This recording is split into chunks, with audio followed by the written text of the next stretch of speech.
Hoje nós viemos trazer 10 sinais de autismo em crianças. Nós somos psicólogas infantis e viemos falar um pouquinho de como você consegue observar o comportamento e o desenvolvimento do seu filho. Primeiro sinal, a dificuldade na socialização. Aqui a gente encontra dois grupos de crianças. Aquele que quer socializar, mas não sabe como fazer isso, então tem dificuldades em iniciar uma conversa, tem dificuldades em fazer amizades. E temos aquele que se isola, então, em contexto de escola, no parque, está mais isolado, tem preferência por brincar sozinho.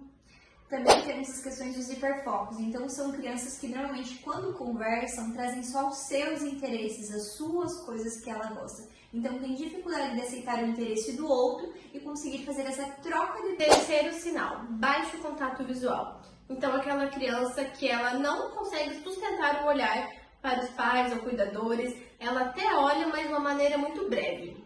E não é que essa criança não olha, que não tem contato visual, eles têm contato visual, mas não da maneira como deveriam ser, então não das quantidades adequadas. Quarto sinal, não possui atenção compartilhada. O que é isso? É a nossa maneira de triangular o nosso olhar. Então nós estamos aqui brincando com o objeto e a gente olha para a pessoa, retorna o olhar para o objeto, a gente quer compartilhar coisas, então a gente ganha alguma coisa, a gente quer mostrar, a criança quer mostrar para o pai, para a mãe, então aponta, olha mãe, olha papai. Ou quando a gente mostra algo para a criança, ela vira, ela desvia o olhar em direção ao interesse que a gente quer demonstrar para ela. Quinto sinal, atraso de fala. Então aquela criança que quando bebê tem dificuldades em balbúcios ou faz poucos balbúcios, ali por volta de um aninho, a criança ela já tem que estar falando algumas palavrinhas, então como dá, mamá, papá. Por volta dos 2 anos, já precisa estar com o repertório de 2 palavrinhas formando frases como eu quero, me dá, quero água. Então a criança ela precisa ter esse repertório de fala até os 2 anos.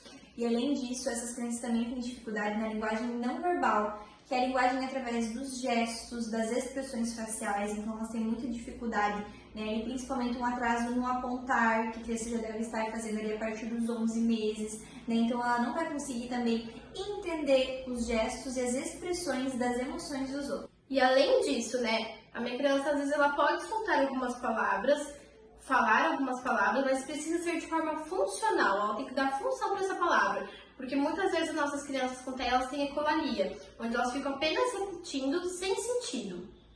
Sexto sinal, dificuldade em entender comandos. Então, muitas vezes a gente pede para a criança fazer alguma coisa e essa criança ela não consegue entender. Então, ela tem uma dificuldade nessa comunicação receptiva, como ela recebe essas informações. Então, muitas vezes ela até consegue entender os comandos, mas comandos na qual ela já está condicionada, então já faz parte da rotina dela. Então, todo dia eu peço para ela colocar a fralda no lixo. Ela vai lá e ela faz. Só que comandos novos, coisas diferentes do habitual, essa criança não consegue dar conta de fazer. Sétimo sinal, comportamentos repetitivos. Então é aquela criança que ela tende a brincar sempre da mesma forma, repetidas vezes. Então ela pega um brinquedo, uma caixa de formas, por exemplo, ela vai brincar sempre talvez de enfileirar. Então ela faz isso repetidas vezes, né? E também em outros brinquedos que têm outras funções, por exemplo, os carrinhos. Em vez de brincar, né, de rolar os carrinhos, ela vai brincar de enfileirar, então sempre da mesma maneira. Dentro desses comportamentos repetitivos, nós temos o que a gente chama de estereotipias, que são esses comportamentos repetitivos motores ou vocais, que a gente chama de ecolarias, que têm o objetivo de autorregular e trazer sensações prazerosas para essas crianças. Por exemplo, o flap, que é muito conhecido, que é o movimento de mãos, nós temos o correr de um lado para o outro, girar, ou também movimentos de estereotipias, então, com objetos também. Oitavo sinal, alterações sensoriais. Aqui são aquelas crianças que têm dificuldades com estímulos que vêm do ambiente. Então, como a luz, o som, os cheiros. Então, dentro das alterações sensoriais, a gente tem 2 grupos de crianças. As que são hiperreativas, que recebem com muita intensidade essas informações do ambiente. E as hiporreativas, que recebem essas informações com menor intensidade. Nono sinal, brincar funcional.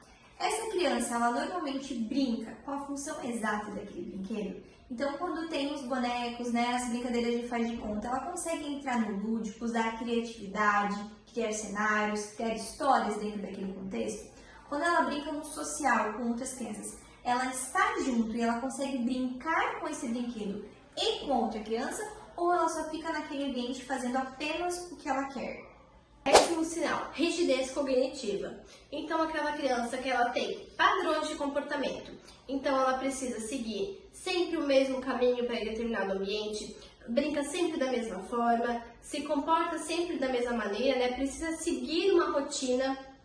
E se ela sai dessa rotina ou esse padrão muda, isso gera um sofrimento para ela. Se você percebeu alguns desses sinais no seu filho, procure ajuda especializada de profissionais que atuam na área do autismo.